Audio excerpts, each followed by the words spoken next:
Tay, saan kayo nagpunta? Kanina pa kayong hinahanap ni inay dahil napakatagal niyong nawala.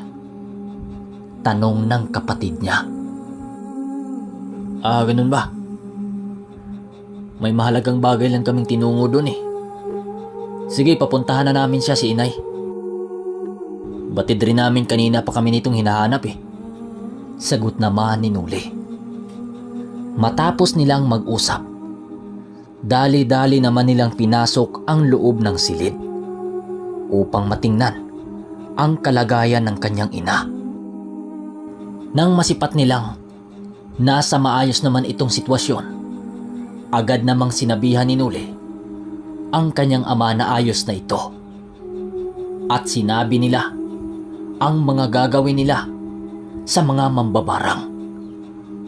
Pero sinabihan nila itong